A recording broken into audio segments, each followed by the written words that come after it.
pero los elegimos nosotros, no el señor Rubio ni el presidente Trump.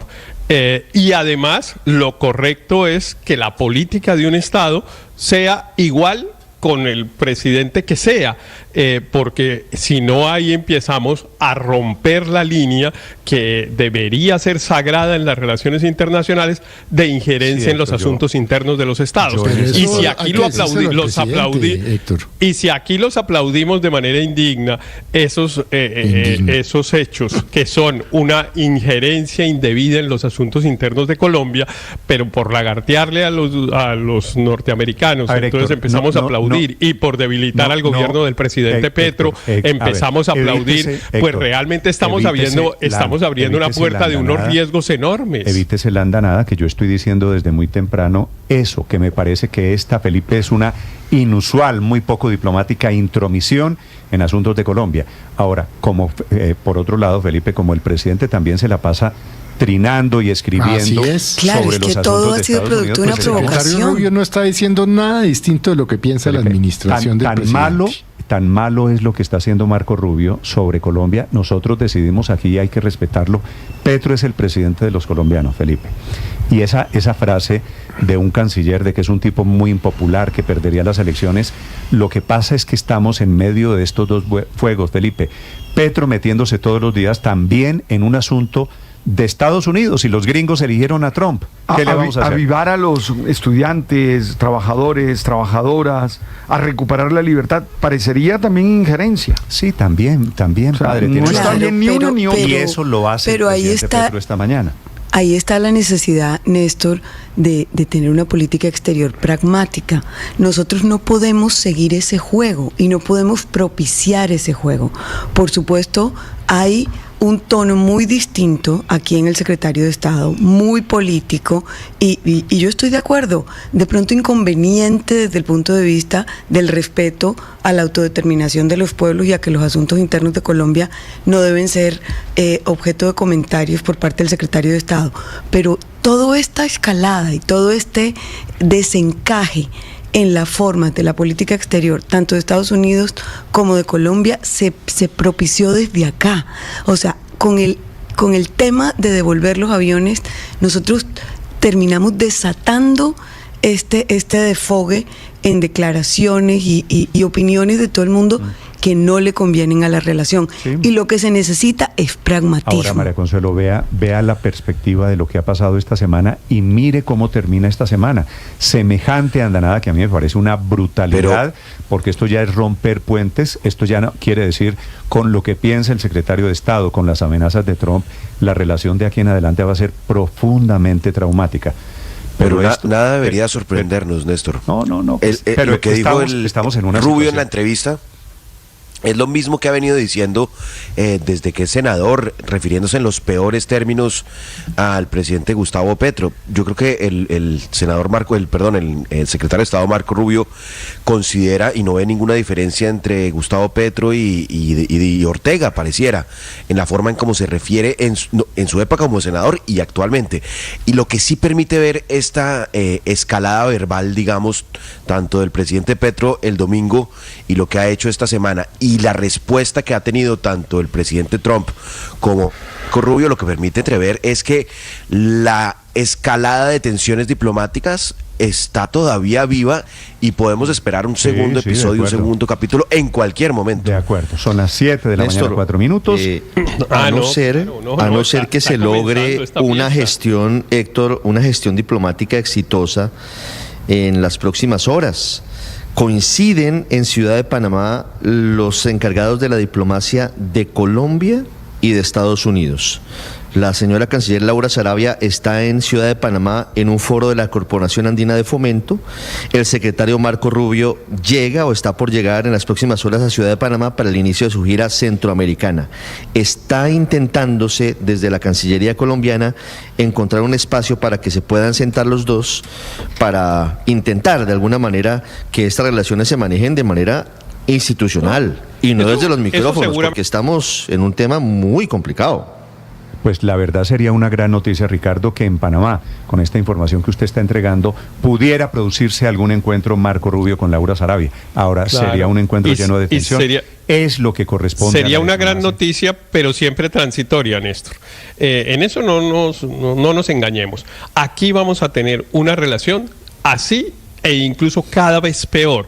Así estemos apagando incendios todos los días, así es que hoy pasó tal cosa y entonces se reúnen y se excusan y fijan algún protocolo, pero la semana siguiente va a haber otra situación igual, por una razón, Néstor, desgraciada. Porque estamos por una razón desgraciada y dos personalidades que se parecen mucho, Héctor. Pero peor todavía, porque cada uno se escogió como adversario del otro. Claramente el gobierno del presidente Trump escogió al gobierno de Colombia como el adversario a mostrar en América Latina. No se ha referido a Maduro, no se refiere a Ortega, no se refiere a otros gobiernos que también son de izquierda como el de Brasil o el de Chile, sino que se refiere al gobierno de Colombia. Y ese es el gobierno que le interesa, entre otras cosas por una razón, porque sabe que la opinión pública en Colombia se divide alrededor del presidente. ¿Usted dio el papayazo, Héctor? A ver, Héctor, ¿usted cree que el presidente de Colombia es el objetivo político de Donald Trump, el presidente más poderoso del mundo? Sin duda. Sin duda. ¿Usted cree que Colombia para Donald Trump es el blanco, es el objetivo? ¿Cuántas veces se ha referido el presidente Trump esta semana de Colombia, Néstor? Esta semana sí. ¿Cuántas veces? ¿Dos o tres? ¿Cuántas el presidente? Porque tiene un señor allá en una esquina de América Latina gritándole nazista, fasci, Hitler, no sé qué cosa. Cada uno se escogió de adversario, porque el presidente Petro claramente también, y todo esto es inconveniente para nosotros. Claro, todo es inconveniente. Yo no estoy aplaudiendo ninguna actitud, tampoco la del gobierno Petro. Me parece que el presidente Petro también comete la violación de ese principio sagrado de las normas de derecho internacional, que es meterse en los asuntos internos, además, pidiéndole a los estudiantes y no sé qué, oponerse al gobierno de los Estados Unidos. Eso lo deciden allá. Todo esto es inconveniente, pero lo que digo es, claramente el presidente Petro encontró un camino para hacer eso que todos sabíamos, Héctor, que quería, que es tratar de convertirse en una especie de líder latinoamericano, Héctor, y la manera es creciéndose, insultando a Trump. El antiimperialismo aquí seguramente, y el enemigo Estados Unidos seguramente aquí produce, Felipe, está generando réditos. ¿Usted cree que el anticolombianismo o el antipetrismo o el antiqué de Trump contra Petro en Colombia? No sé si detrás de lo de Trump efectivamente hay una estrategia política. Ahora, el blanco de Trump no es Petro, el blanco de Trump es la izquierda, el blanco de Trump es el comunismo, el blanco de Trump es una cantidad de cosas un poquito más amplias. Pero es que lo lamentable, Néstor, es que existía una relación de 200 años en la cual en las últimas décadas Colombia había sido el socio estratégico de Estados Unidos en el continente latinoamericano. Éramos la bisagra, éramos el punto a través del cual había una sociedad estratégica. Entonces ahora, para lo que se prestó esta situación es para que seamos el ejemplo de lo que no hay que hacer, para que nos cogieran como el niño castigado del curso, y eso a mí me parece muy humillante, y para eso el que dio la oportunidad fue el presidente Gustavo Petro. Sí, yo no sé quién, María Consuelo, no sé si vamos a entrar, quién tiró la primera piedra en esta batalla. Devolviendo los vuelos. Sí, pero yo creo que esto, María Consuelo, comenzó un poquito antes. Yo creo que ese fue el punto de quiebre. Ahí nos cogieron de niñito regañado. Desde la campaña con Trump, con Milei, estaba metido en la política de Argentina o estaba metido en la política pero apoyó a Kamala Harris, el presidente Trump, abiertamente. La vicepresidenta, cuando estuvo allá, también me parece que aquí no hay nada nuevo. Allá fue a reunirse la vicepresidenta Francia Márquez, efectivamente. Se meten allá y después no quieren que el gobierno colombiano, presidente Felipe, se meta aquí a joder. Jugó unas cartas y ahora la relación, eso sí hay que decirlo, está totalmente desbaratada. 7 de la mañana, 9 minutos. Don Aurelio, buenos días. Buenos días, Néstor. A mí me parece que aquí no hay nada nuevo. Si Petro quiere robarse un show y si quiere pues aparecer como líder de América Latina, que no lo logró, por ejemplo, con la reunión de la CELAC, hay que retomar cuál ha sido la relación de los Estados Unidos con América Latina. Pero en general se resumía de la siguiente manera: el papel del Partido Demócrata ha sido cooptar la izquierda y el papel del Partido Republicano ha sido fortalecer la derecha. Cierto. ¿Usted ve algo distinto en lo que está pasando? Pues es que eso es lo que está pasando y lo que ha pasado durante 200 años en América Latina. Petro está cooptado por la administración Biden. Sobre eso no hay ninguna duda, es decir, eso ya es evidente. Entonces ahora hubo cambio en la administración norteamericana, vienen los halcones a fortalecer la derecha. Y eso fue lo que dijo Marco Rubio en esa entrevista. Claro, de manera descomedida, de manera desproporcionada, pero esa ha sido la historia eterna. Como cada una de las dos alas del Partido Único de los Estados Unidos, el ala demócrata que coopta a la izquierda, es que Petro lo ha dicho, lo dijo varias veces, esto no nos llamemos a engaño, ha dicho que él es casi que miembro del Partido Demócrata, lo ha dicho en varias oportunidades, que sus amigos son los del caucus del Partido Demócrata, y eso por supuesto va a producir una reacción en el Partido Republicano y en el poder. En ese contradicción nos vamos a mover durante estos año y medio. Lo que pasa, Aurelio, vamos a ver qué son los efectos. La referencia de si allá están los halcones no quiere decir necesariamente que aquí están las palomas. 7:11 minutos, los acompañamos desde Blue Radio. Álvaro, señor. Es cierto que esto viene desde muy atrás. Trump y Rubio se han referido en los peores términos sobre Petro desde hace años, desde la campaña presidencial del primer gobierno Trump en Miami, acuérdese. Hablaba hasta de castrochavismo el entonces candidato Trump. Y este camino está solo sembrado de explosivos. Esto de la inmigración yo creo que es el tema más fácil de los que vienen. No solamente en la relación bilateral, sino en general del contexto latinoamericano. Viene el tema de Panamá, viene el tema de la relación con Venezuela. Si Estados Unidos asume, como ha dicho, posiciones muy extremas, pues Colombia va a estar del otro lado y va a haber mucha conflictividad ahí. Pero lo que hay que entender es la diferencia que hay, qué cambió entre un gobierno y otro.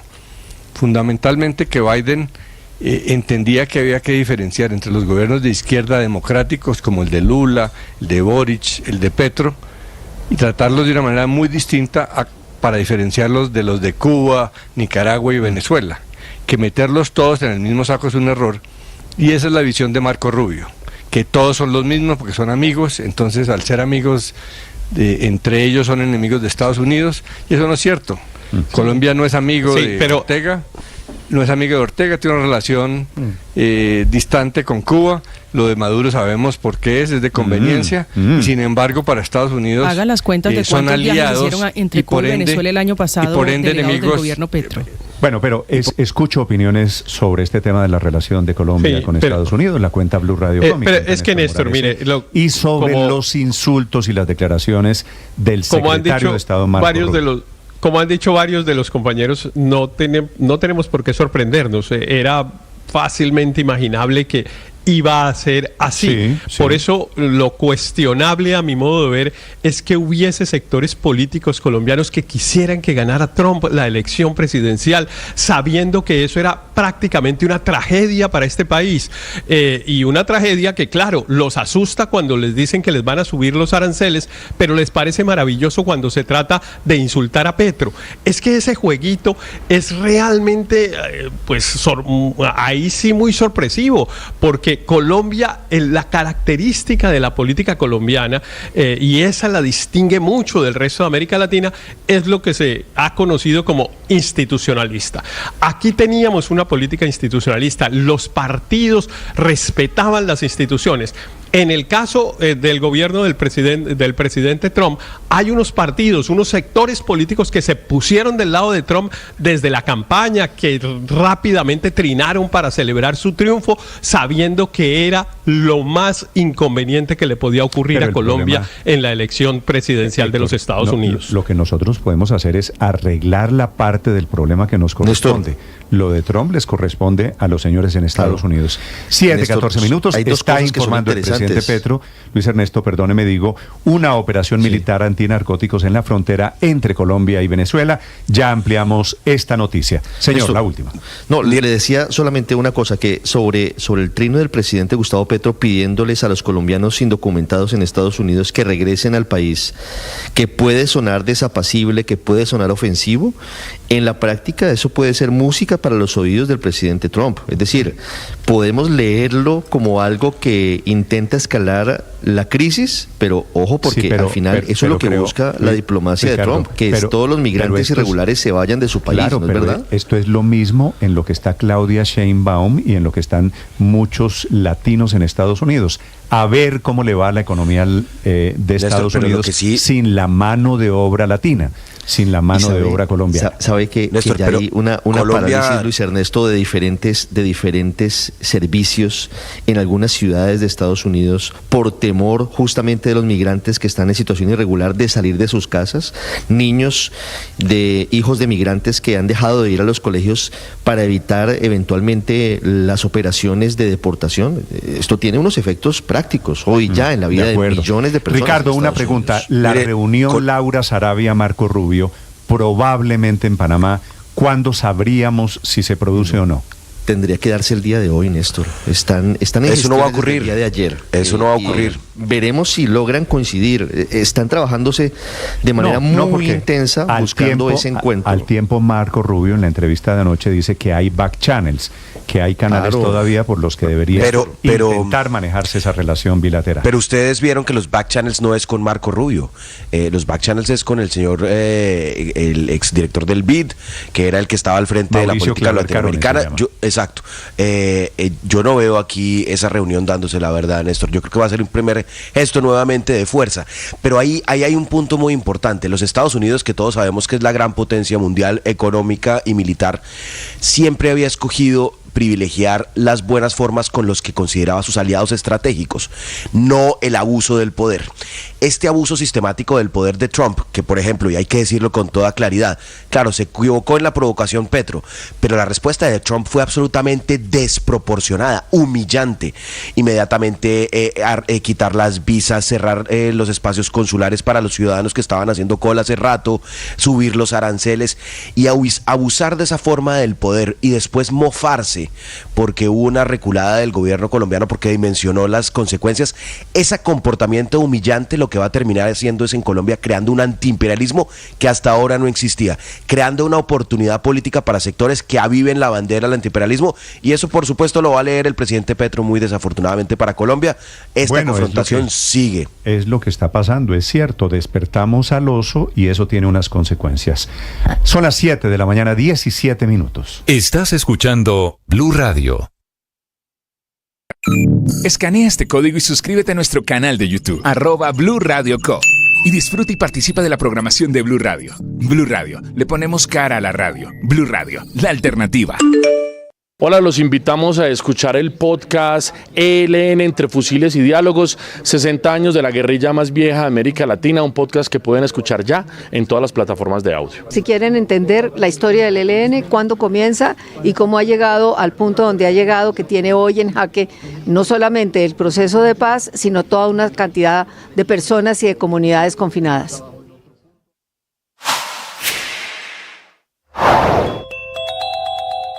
Finalmente, el gobierno emitió 9 decretos de conmoción interior, incluyendo en uno de ellos la posibilidad de expropiar tierras. Sería en la zona del Catatumbo, sin proceso judicial, con procedimiento exprés y básicamente a dedo, que es el motivo por el cual se prende una inmensa controversia alrededor de la figura. Es el decreto 108 firmado por la ministra Carvajalino. En el artículo 4 habla de expropiación administrativa para que esas tierras en norte de Santander puedan regresar a desplazados.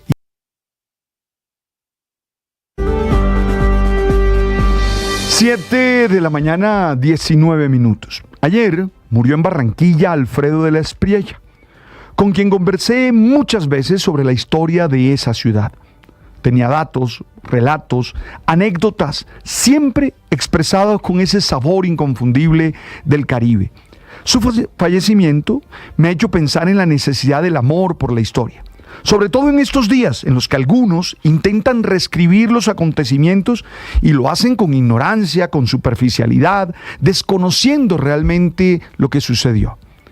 Amar la historia no es solo acumular fechas o memorizar nombres, es comprender los procesos, reconocer cómo las decisiones del pasado han forjado el presente y sobre todo aprender de los aciertos y de los errores de quienes nos precedieron, en un acto de identidad, de pertenencia, de gratitud. Eso es amar la historia. Cuando ignoramos nuestra historia, corremos el riesgo de volver a vivir en las mismas tragedias, o de despreciar los logros que nos han traído hasta aquí, o terminar ideologizados, leyendo los acontecimientos como no sucedieron. Amar la historia también es un acto de responsabilidad. No basta con recordarla, hay que transmitirla con rigor, con pasión, con el compromiso de no deformarla al antojo de intereses particulares. Cada generación tiene el deber de contar su historia con honestidad, no para imponer verdades absolutas, sino para dar herramientas a quienes vendrán después. La historia no es un museo estático, ni una lista de acontecimientos fríos. Es un relato vivo que nos enseña a quiénes somos, de dónde venimos y hacia dónde vamos. Quien conoce su historia no solo se aferra a sus raíces, sino que tiene más claridad en el futuro. El problema es que cada vez se lee menos historia y entonces se encuentran resúmenes rápidos y interpretaciones acomodadas, narrativas simplificadas que omiten los matices. No se trata de anclarse en el pasado ni de idealizarlo, sino de mirarlo con la seriedad y el respeto que merece. Conversar con gente como Alfredo de la Espriella es un placer, porque te lleva a esos rincones de la memoria colectiva que muchas veces hemos olvidado. Ojalá más personas se apasionen por la historia, no solo para conocerla, sino para honrarla y defenderla de esa amnesia conveniente y de esa manipulación ideológica.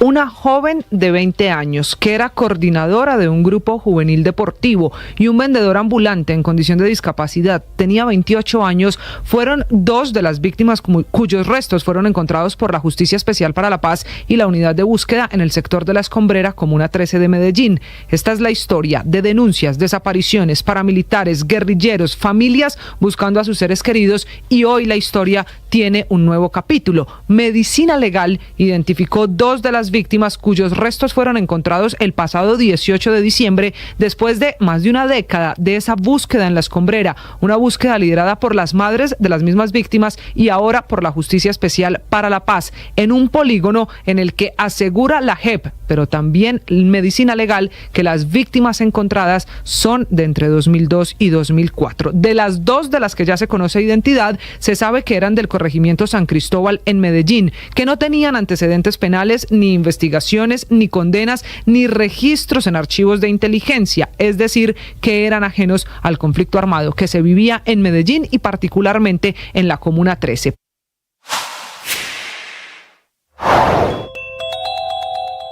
El gobierno todavía no emite los decretos creando los 3 nuevos impuestos, el de IVA a los juegos de suerte y azar, a exportaciones de petróleo y carbón y el impuesto a trámites notariales.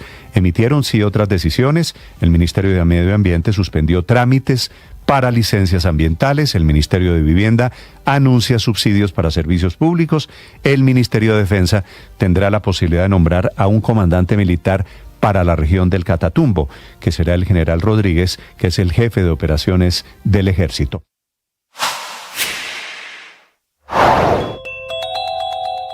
Barranquilla marchó ayer contra las altas tarifas del servicio de energía de la mano de profesores, sindicalistas, estudiantes universitarios y hasta con los trabajadores de aire. Como escuchará usted, esto fue un recorrido realizado a modo de carnaval, con millo, con tambores, al que también se sumó el superintendente de Servicios Públicos, el ministro de Minas y senadores como María José Pizarro. El ministro Camacho habló de 10.000 asistentes, pero los que estuvimos presentes hablamos de que fueron poco más de 5.000. Esta manifestación avanzó hasta la Plaza de la Aduana, donde fue dispuesta una tarima a la que llegó hacia las 8:50 de la noche el presidente Gustavo Petro. Solicitó disculpas por el retraso, pues desde las 6 de la tarde estaban esperando su discurso en tarima, y este finalmente inició a las 9 de la noche, primero con clases matemáticas sobre cómo funcionaba la fórmula tarifaria de energía para establecer el precio final. De los números pasó a los señalamientos, y allí fue cuando empezó a hablar de los responsables de que este sistema golpeara tanto al bolsillo de los colombianos, a lo que culpó inicialmente a Germán Vargas Lleras por la venta de Isagen y también al exministro de Hacienda, Mauricio Cárdenas.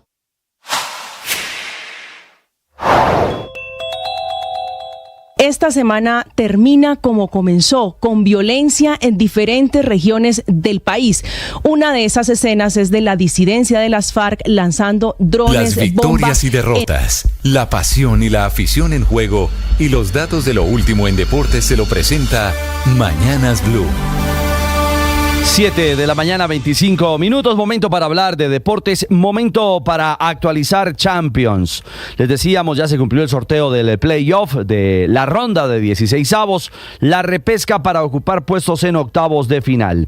Y sigue haciendo eco el duelo entre Manchester City y Real Madrid. Será el partido 5 estrellas que disputará en Europa la posibilidad de meterse a los octavos de final de Liga de Campeones. Brest frente al Paris Saint-Germain, Mónaco ante el Benfica, Juventus PSV, Feyenoord ante el Milan, Celtic, Bayern Múnich, Brujas ante Atalanta y Sporting contra el Borussia Dortmund. El 11 y 12 de febrero serán los juegos de ida, 18 y 19 de febrero los duelos de vuelta. Recordemos que ya en octavos de final, en este nuevo modelo de Liga de Campeones, tienen asiento Liverpool, Barcelona, Arsenal, Inter, Atlético de Madrid, Bayer Leverkusen, Lille y el Aston Villa. Es decir, estos equipos que ya están en octavos aguardarán por rivales para enfrentar ya la ronda siguiente en los octavos de final. Sudamericano Sub-20, Colombia derrotó 3-2 a Bolivia.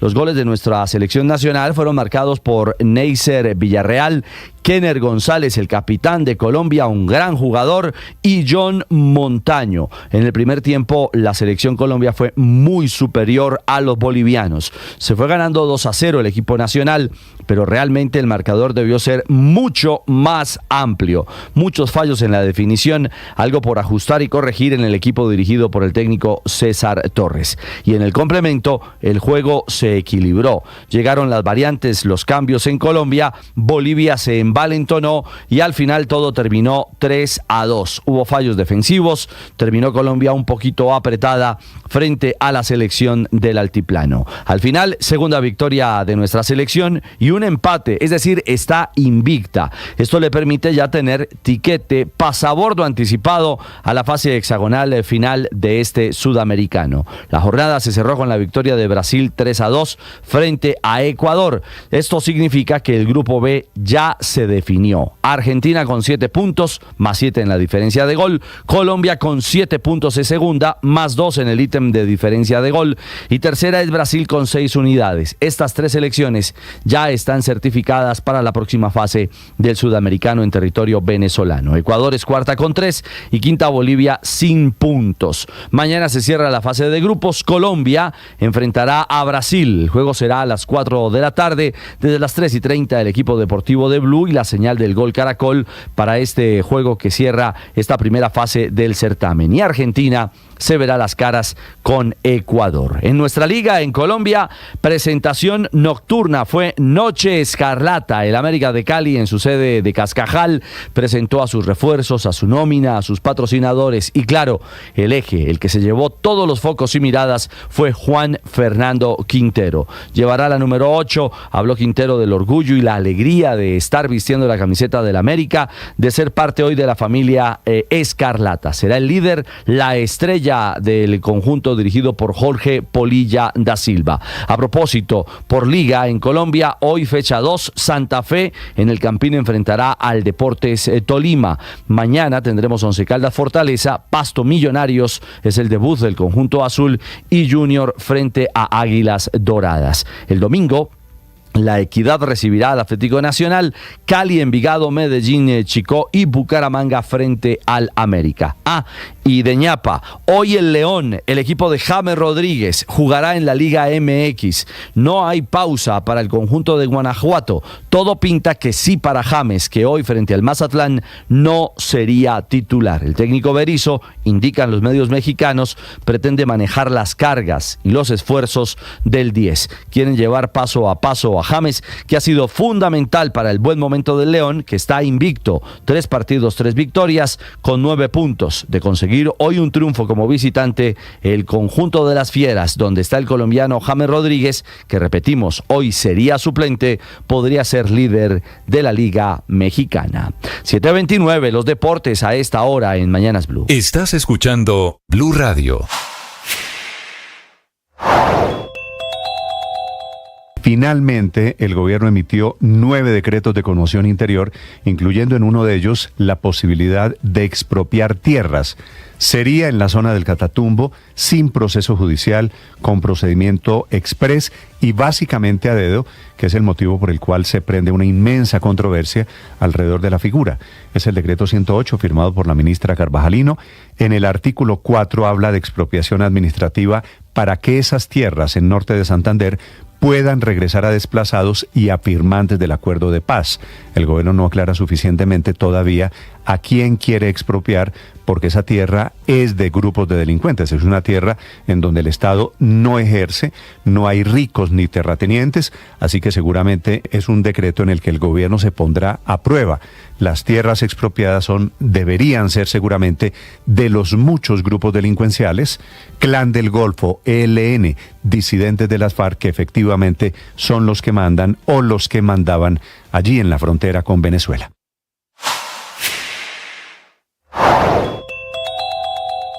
Una joven de 20 años que era coordinadora de un grupo juvenil deportivo y un vendedor ambulante en condición de discapacidad, tenía 28 años, fueron 2 de las víctimas cuyos restos fueron encontrados por la Justicia Especial para la Paz y la Unidad de Búsqueda en el sector de La Escombrera. Atención, acaban de capturar en Medellín a un irlandés que estaba metiendo a una niña de 15 años a un hotel.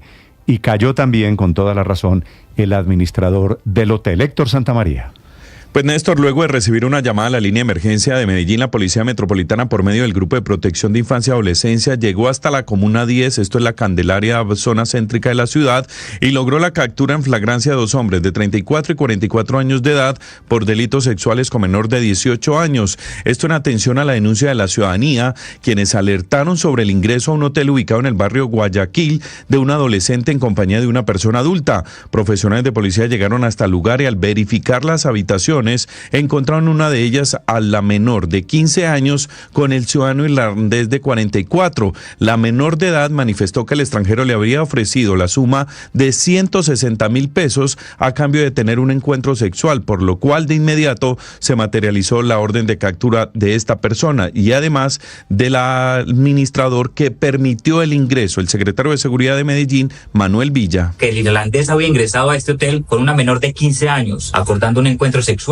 por 160,000 pesos, de los cuales ya había entregado 80,000 pesos. El administrador del hotel fue arrestado por facilitar el ingreso de la menor y las condiciones para la comisión del delito. Se suspendió de manera temporal la actividad comercial del hotel por 10 días y también se solicitó de manera definitiva su cierre.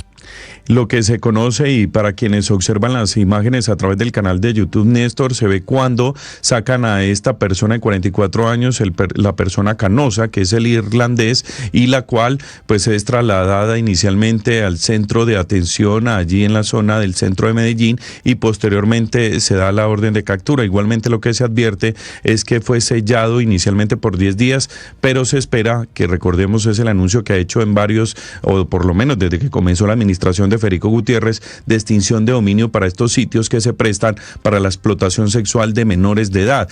Pasaría lo mismo, recordará usted el caso del Goten, con esta persona que se logró escapar, el estadounidense. Sin embargo, hay que iniciar todo el proceso legal, según nos explican desde la alcaldía de Medellín, Néstor. Sí. Héctor, nombre del hotel. No lo han revelado las autoridades hasta el momento, Néstor, y se sabe únicamente que es allí en el barrio Guayaquil. No, por eso, pero si estamos hablando de que era un hotel, su administrador cómplice que permitía este tema de explotación sexual, pues hay que dar, y están pensando en extinción del dominio del hotel por una conducta irregular, pues hay que saber cuál es el hotel, ¿verdad? Sí, lo que estamos tratando de verificar en estos momentos. Lógicamente usted entenderá que avanza en estos momentos el proceso, está en desarrollo de las autoridades y por esa razón, pues Néstor, hasta el momento no conocemos el nombre del hotel, pero lógicamente estaremos consultando. Muy bien, gracias, Héctor. Eso hay que decirlo, Néstor, es la manera de sancionar también. Claro. Los establecimientos que permiten ese tipo de delitos. Es que esa es la manera de que dejen de prestarlos. Que vienen los extranjeros y que explotan sexualmente a estas niñas o niños en Colombia. Pero no solo son hoteles en Guayaquil. Y ahora no quieren revelar el nombre del hotel, al contrario, pues, claro, lo que hay que contar, los hoteles que están permitiendo este turismo sexual a Medellín o Cartagena. Sí, y pues Néstor, no solamente es en el centro de Medellín, lamentablemente en otros sitios, incluso en algunos hoteles prestigiosos, se han presentado este tipo de delitos. Y tiene que conocerse, al final es la única manera de cerrarle la puerta a estos criminales como el que estamos viendo allí en una patrulla de la policía en la ciudad de Medellín. Si todos cierran filas en torno a la complacencia y a la complicidad, se logra disminuir esto que lamentablemente sigue siendo un flagelo para los medellinenses. 7:35 minutos, en 30 segundos saludo al parlamentario, el único parlamentario por el Catatumbo, Diógenes Quintero. Antes, una noticia de última hora en España, hay una inmensa polémica, Felipe, con la candidata al Oscar. Usted ya vio a Emilia Pérez, me imagino.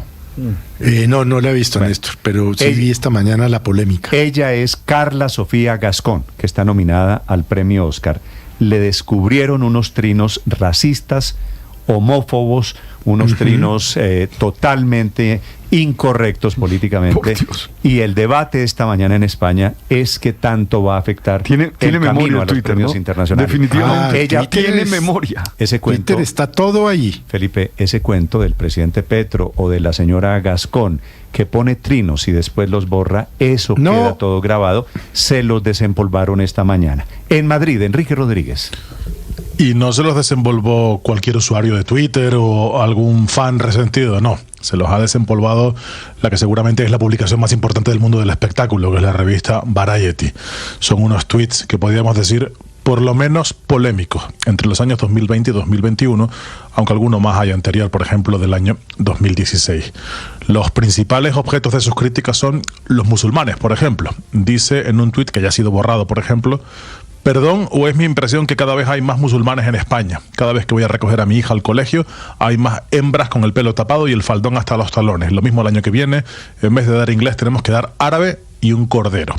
El 2 de septiembre de 2020 comparte una foto con una familia musulmana en un restaurante, se puede ver una mujer con un burka, y añade el siguiente texto: el Islam es maravilloso, sin ningún tipo de machismo, comenta irónico, y dice: a la mujer se le respeta, y cuando se le respeta mucho le dejan un cuadradito en la cara para que se le vean los ojos y la boca. Previamente, en 2016, había publicado que el Islam se estaba convirtiendo en un foco de infección para la humanidad. Pero, como decía, no solo es con los musulmanes. Se refiere, por ejemplo, a George Floyd, a su asesinato.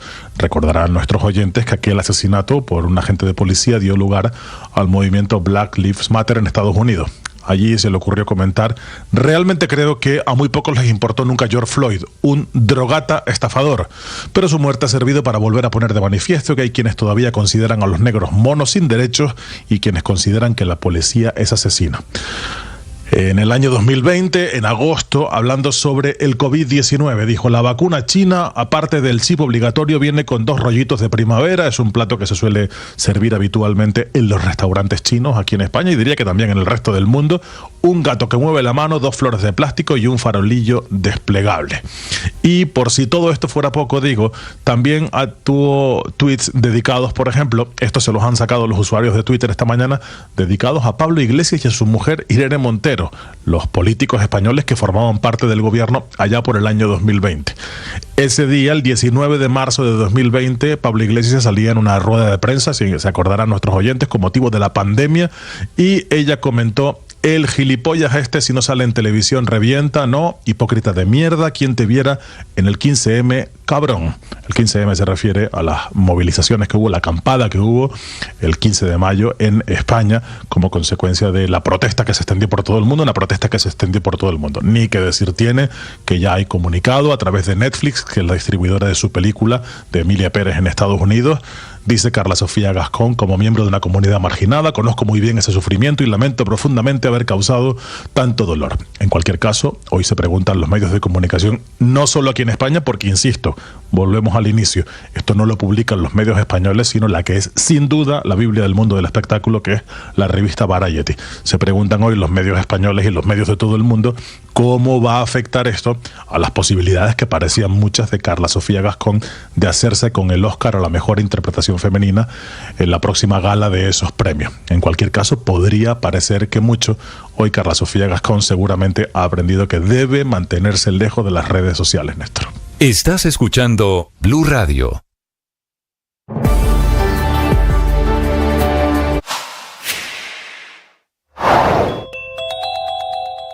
El gobierno todavía no emite los decretos creando los 3 nuevos impuestos, el de IVA a los juegos de suerte y azar, a exportaciones de petróleo y carbón y el impuesto a trámites notariales. Emitieron sí otras decisiones. El Ministerio de Medio Ambiente suspendió trámites para licencias ambientales, el Ministerio de Vivienda anuncia subsidios para servicios públicos, el Ministerio de Defensa tendrá la posibilidad de nombrar a un comandante militar para la región del Catatumbo, que será el general Rodríguez, que es el jefe de operaciones del Ejército. Esta es Blue, más que radio. 7:40, el Gobierno Nacional emite los primeros decretos de conmoción interior para el Catatumbo. Diógenes Quintero es el único parlamentario que representa a esa zona en Colombia. Es parlamentario por las curules de paz derivadas del acuerdo del 2016. Señor Quintero, buenos días. Buenos días, Néstor. Un saludo especial a usted, a todo su equipo y a todos los oyentes. ¿De dónde es usted exactamente? Yo soy de un municipio que se llama Acarí, es la parte alta del Catatumbo. Sí. Señor Quintero, primero quisiera preguntarle cómo está la situación, qué reporte tiene usted sobre lo que está pasando esta mañana allí en esa zona difícil de norte de Santander. Bueno, la situación de crisis humanitaria sigue vigente. Ha desescalado la confrontación, han desescalado los desplazamientos masivos. La gente sigue desplazándose, pero no de manera masiva como fue al comienzo. Las amenazas siguen siendo más selectivas. Esto ocurre siempre en este tipo de enfrentamientos, ¿no? Nosotros vivimos una experiencia similar en el 2018. Yo en ese tiempo era personero municipal de mi municipio, Acarí, y luego fui defensor regional del pueblo en el Catatumbo. Y ese fue un enfrentamiento entre Pelusos y ELN, y ocurrió lo mismo. El enfrentamiento empieza a desescalar, pero el riesgo y la crisis continúa. La gente empieza a retornar, pero sin acompañamiento, valga decirlo, de las autoridades, porque pues los sitios donde están no les garantiza la dignidad suficiente. Y pues estamos atentos a cómo se sigue atendiendo la crisis. Sí, representante Quintero, estas medidas extraordinarias del gobierno, inclusive militares y económicas, arreglan, usted que es de allí, que representa a la gente del Catatumbo, ¿arreglan el problema tan profundo que tienen ustedes? Mira, sin duda se necesitan unas intervenciones para atender lo coyuntural, o sea, lo humanitario. Yo siempre he sido insistente en que la crisis debe atenderse desde el punto de vista humanitario y desde luego la solicitud de la población de protección con presencia de la fuerza pública. Se requiere que el Estado, que el gobierno, la fuerza pública tome el control por lo menos de los cascos urbanos y de las carreteras principales. Y pues sin duda el Catatumbo tiene unas inversiones muy aplazadas. Esta situación de conflicto se exacerba, se agudiza mucho más pues por el abandono histórico que ha tenido el Estado colombiano con nuestra región, en un territorio donde no hay acceso a derechos fundamentales, donde hay crisis de derechos humanos. Pues sin duda una situación de conflicto y de confrontación como esta se agudiza por ese mismo abandono del Estado. Entonces, unas medidas, Néstor, desde luego van a ser pertinentes, y otras pues a nosotros nos parecen de alguna manera como inconvenientes o innecesarias, ¿no? Por ejemplo, entonces pues ¿cuál es inconveniente o innecesaria, me dice usted? No, para referirme al decreto que salió ayer sobre la expropiación y sobre el tema de limitar la enajenación de bienes inmuebles en toda la región de manera generalizada. Un campesino primero, pues, que quiera... Primero deme su opinión, si le parece, representante Quintero, sobre el tema de la expropiación. ¿Tiene usted claro, me imagino que el gobierno ha hablado con usted, a quiénes que van a expropiar allí en el Catatumbo? No, el gobierno no ha hablado conmigo del tema. Vi el decreto y pues la interpretación que yo hago es que esto sí genera una alerta en la región. Miren, en la región no hay terratenientes que expropiar. En la región no hay campesinos o campesinas que tengan grandes extensiones de tierra. Otra cosa importante que decir es que no toda la gente del Catatumbo cultiva coca. Entonces sí genera una alerta que le hayan echado el ojo pues a alguna finca, algún terreno que algún campesino trabajador de la zona, porque le digo, no son terratenientes, pues esté en riesgo de que pueda aplicársele esta medida. Y por otro lado, Néstor... ¿El ELN, perdóneme, tiene tierras en el Catatumbo? Seguramente por medio de testaferros y esto, ¿no? O sea, desde luego. O los disidentes de las FARC, o los Pelusos, o el Clan del Golfo, ¿alguno de estos grupos de delincuentes es el gran terrateniente del Catatumbo? No, o sea, seguramente lo que le digo, no puede decir que a través de algún testaferro tengan, pero desde luego, o sea, yo aquí hablo por la gente campesina, trabajadora, que no son terratenientes y que desde luego le genera una alerta. Y lo que le iba a decir, esto genera una discusión y un debate nacional sobre la expropiación que para nada contribuye a resolver la crisis que se está viviendo en mi región. Claro, pero en este caso, representante, ¿se tiene eventualmente información por parte de las autoridades sobre los predios que estarían en poder del ELN a través de testaferros? ¿Qué tanta extensión de tierra podría estar en manos de ellos, por ejemplo, o de las disidencias del Frente 33? No, pues esa sería una información más de los entes judiciales. Yo no sé si la tengan, ¿sí? No sé si la inteligencia, las labores propias de los entes judiciales puedan determinar esa información. Yo lo que le digo es que pues yo no digo que eso no suceda, que a través de testaferros puedan tener tierras, pero no es para ellos la medida. Quintero, yo quisiera ser bien pensado. ¿Será que el gobierno, le pregunto a usted que es de la región, el gobierno está creando la figura esta de la expropiación vía conmoción interior para quitarle tierras al ELN o a los grupos de delincuentes? No, desde luego eso, en eso sí me paro y definitivamente pues digo que no es para eso, o sea, no pueden hacerlo, no lo van a hacer, o sea, no es para, esa medida no es en contra del ELN, ni de las disidencias, ni de ningún actor armado.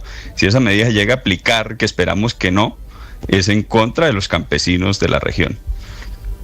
¿Y campesinos que tienen qué cantidad de tierras? ¿Tiene usted idea? Estamos hablando de gente terrateniente literalmente. No, lo que le decía al comienzo, en el Catatumbo no hay campesinos con grandes extensiones de tierra. El Catatumbo es un territorio donde se dan los diferentes pisos. ¿Una tierrita allí tiene cuántas hectáreas? No, o sea, yo le digo, el campesino que más tiene tierra en el Catatumbo no tiene más de 100 hectáreas, de 200 hectáreas, que es la zona baja, que es zona de Tibú, donde hay palma, donde hay cacao, donde hay plátano. ¿Tener 100 hectáreas en el Catatumbo es poquito? Tener 100 hectáreas en el Catatumbo, para el Catatumbo es de los que más tienen tierras, ¿sí? O sea, en el Catatumbo la gente vive en 2 hectáreas, en 3 hectáreas, sobre todo los campesinos de la zona alta que cultivan productos transitorios como el tomate, la cebolla, el pepino, ¿sí? O sea, hay gente que vive en 2 hectáreas en el Catatumbo.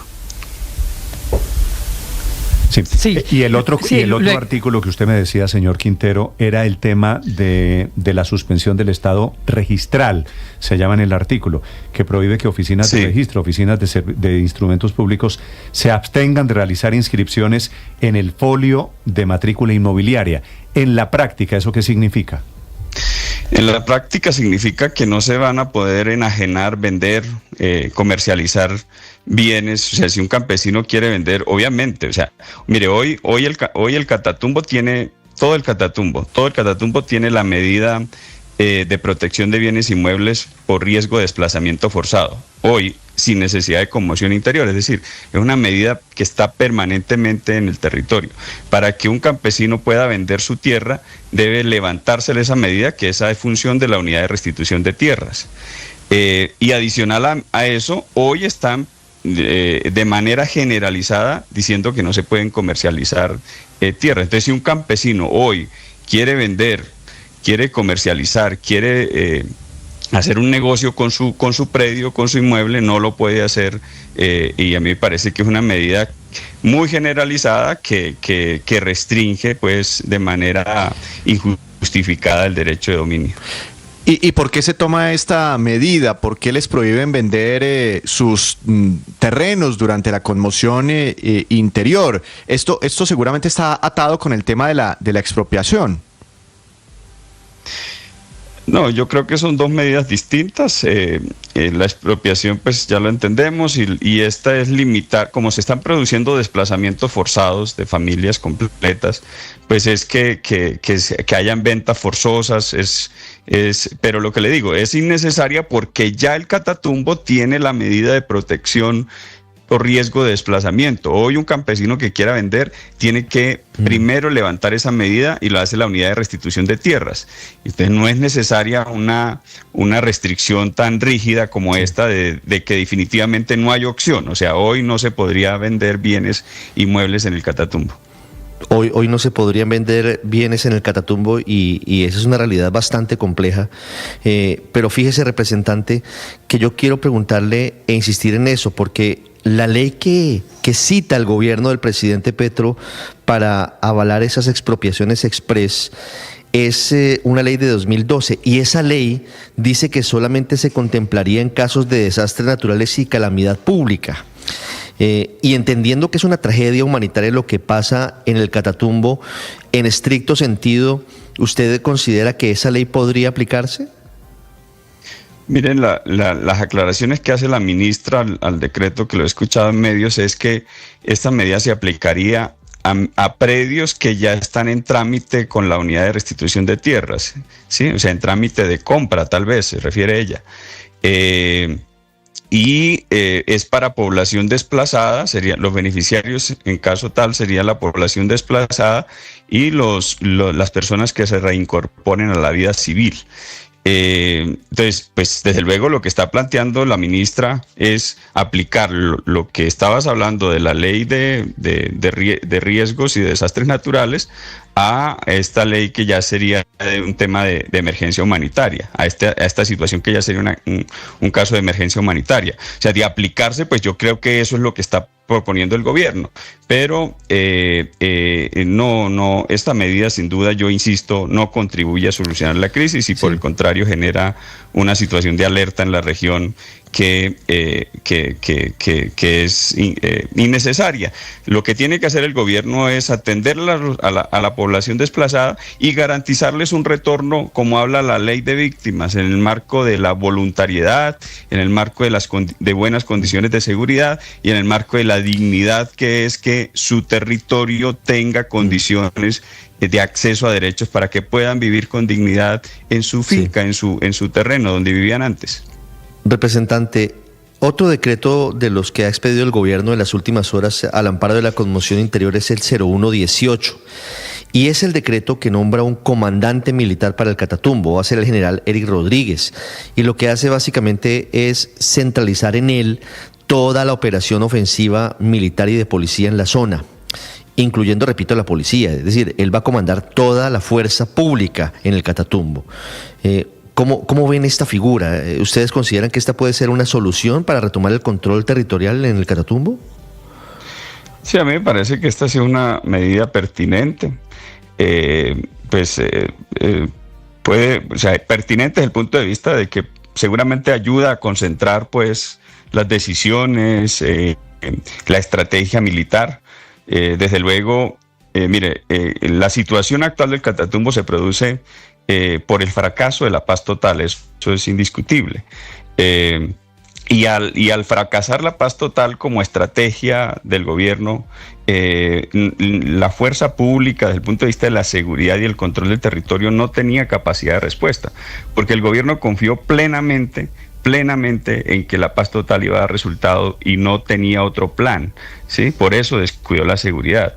Entonces, desde luego, hoy las medidas de seguridad que se van a tomar de control del territorio tienen que contar con decisiones importantes y decisiones pues que puedan tomar el control del territorio, obviamente respetando los derechos humanos y siempre teniendo de presente la protección de la población civil. Pero yo quiero decir algo, Ricardo, a esto, y es, así como hay un comandante militar para la región, yo le he propuesto al gobierno que tenga también el Catatumbo un gerente desde lo público para que toda esa inversión que se está anunciando para que los problemas también sociales, de recursos, de inversión, también sean gerenciados por una persona del gobierno nacional que de alguna manera concentre las decisiones sobre temas de ejecución pública, de gasto público en la región, que garantice derechos, que arregle las vías, que garantice la productividad, que establezca un programa ambicioso, importante de sustitución de cultivos de uso ilícito.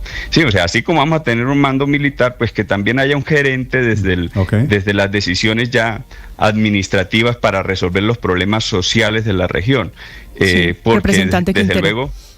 Sí. Quisiera preguntarle por el origen de la controversia, porque si bien es cierto son más de 9 decretos, todavía faltan los de los impuestos. El que ha levantado la ampolla, la preocupación, es el de la expropiación express. Y quisiera devolverlo al punto de las tierras. ¿Cuánto vale la tierra en el Catatumbo? ¿Una hectárea cuánto cuesta en el Catatumbo en este momento? Lo que le digo, el Catatumbo tiene diferentes pisos térmicos, la tierra no tiene un valor de alguna manera estandarizado pues para todos los municipios. Por ejemplo, en Tibú se produce palma, en casi que ningún otro municipio se produce palma, únicamente en Tibú, algo en Sardinata, algo en el Zulia.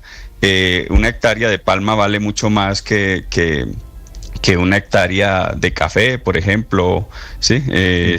Entonces no hay un dato estandarizado pues para el valor de la tierra, pero por lo mismo, porque el Catatumbo es una región muy productiva donde se produce de todo.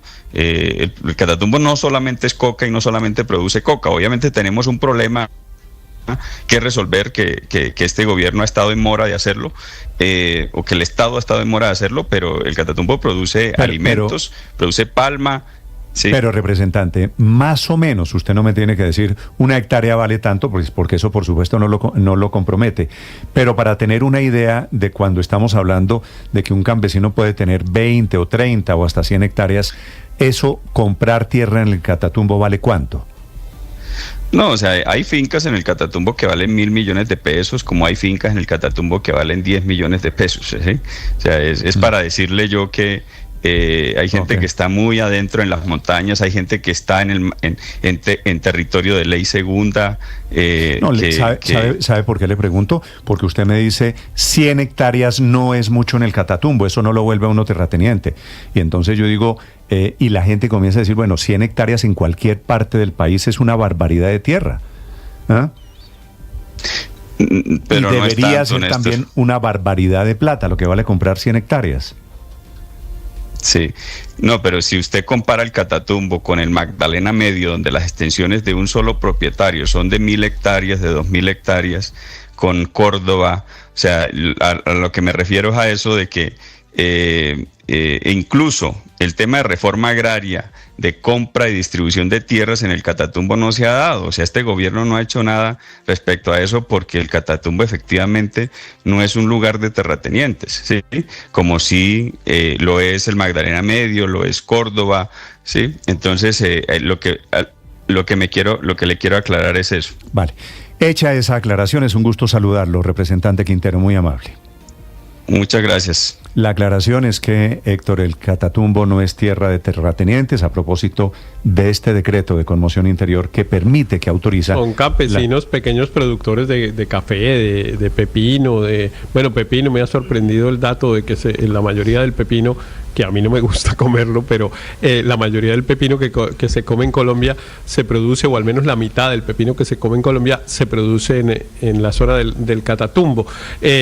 Pero... qué bueno que hubiéramos podido tener, Néstor, esta conversación con el representante Diógenes Quintero, que es el representante de las curules de paz, de las curules de víctimas de la zona del Catatumbo, porque en mi opinión él es una de las personas que más conoce la realidad de la zona, pero además que tiene un análisis serio. Mire usted que fue crítico del gobierno en varios de los temas, a pesar de que en general pues, las curules de paz y él también pues han apoyado al gobierno, pero fue crítico del gobierno en el tema de los resultados de paz total. Por ejemplo, y de las espero medidas. Que en el gobierno no le vayan a decir que este testimonio es de un facho de la extrema derecha. No, hombre. Es una persona. No, él es un hombre serio. Él es un hombre serio y muy conocedor, Néstor. Pero mira, a mí me parece que lo que me dice señaló como si ser serio el fuera representante la antípoda de la derecha. Pero bueno, paso por ahí, Héctor. No, para nada. En todos los lados hay gente seria, pero lo que digo es, él hubiese podido tomar alguna posición distinta, digamos, más llevada por sus opiniones o por el afecto o no con el gobierno, y ha hecho un análisis muy ponderado, como vieron, apoyó unas cosas y criticó otras, lo cual es una demostración de su seriedad. Pero más allá de eso, el tema de la expropiación es un gran fracaso, lo del Catatumbo se salió de las manos. Allí no hay autoridad y este tema de la expropiación lo que va a servir o lo que puede servir es para quitarle tierras a esos campesinos del Catatumbo. Néstor, esto no es para los terratenientes. A mí me pareció, Néstor, una crítica que hizo que me parece interesante es que él dice que para qué se generó en ese decreto el que no se pueda vender tierra si ya existía. Es decir, como una medida para impedir que haya ventas forzosas. En el Catatumbo no se puede vender en estos momentos tierra. Entonces él dice, ¿para qué viene en el decreto? Van a paralizar procesos de compra y venta allí en el Catatumbo, efectivamente. Señor Aurelio. Sí, pero bueno, empecemos por recordar que la expropiación por vía administrativa es un artículo que hay en nuestra legislación. O sea, pues si quieren hacer pues una hipérbole de eso, pues no es porque eso existe en el país. Lo que pasa es que tienen si fueran a recurrir a eso que se puede